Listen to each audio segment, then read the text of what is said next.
আসসালামু আলাইকুম, সবাই কেমন আছেন? আমার বড় আব্বুর পরীক্ষা শেষ হয়েছে আজকে, তাই তাদেরকে নিয়ে একটু ঘুরতে বের হলাম। সাথে আছে ছোট আব্বু জাদিদ বিল্লাহ। আমরা চলে আসলাম কিশোরগঞ্জ নেহাল পার্কে।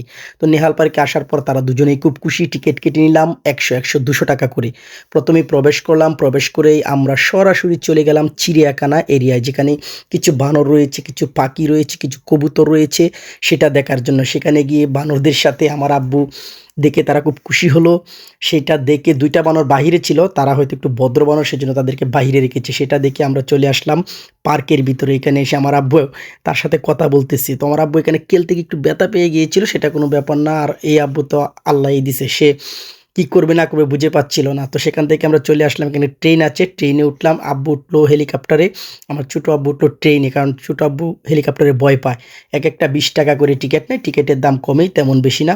তো আব্বু হেলিকপ্টারে উঠে গেল। এদিক দিয়ে আমার ছোট আব্বু ট্রেনে বসলো। তারপর ঘোরাতে উঠালাম তাদেরকে। একটু মজা হলো, সেখানে মজা করলাম তাদেরকে নিয়ে।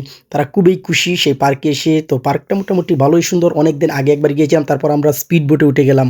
স্পিড বোটে ৫০ টাকা করে টিকেট। আমরা ৪ জনে ৩০০ টাকা দিয়ে টিকেট নিয়ে নিলাম, ১৫০ টাকা দিয়ে টিকেট নিয়ে নিলাম। সেখানে শেষ করে আমরা চলে আসলাম বাঘ মামার কাছে। বাঘ মামা চেয়ে আছে হরিণের দিকে, সেখানে সিংহ রয়েছে।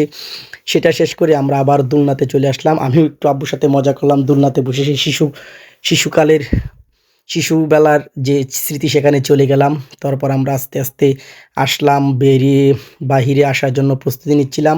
তো আব্বু বলেছিল আইসক্রিম খাবে, তাই তাদের আমরা একটা আইসক্রিম নিয়ে নিলাম। ২০ টাকা করে আইসক্রিমগুলো খুব ভালো, লেমন আইসক্রিম।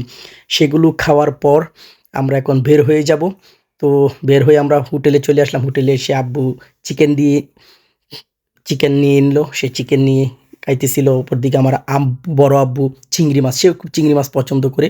তো আমরা খাওয়া দাওয়া শেষ করে অবশেষে রুমে চলে আসলাম। ভালো থাকবেন, আল্লাহ হাফেজ।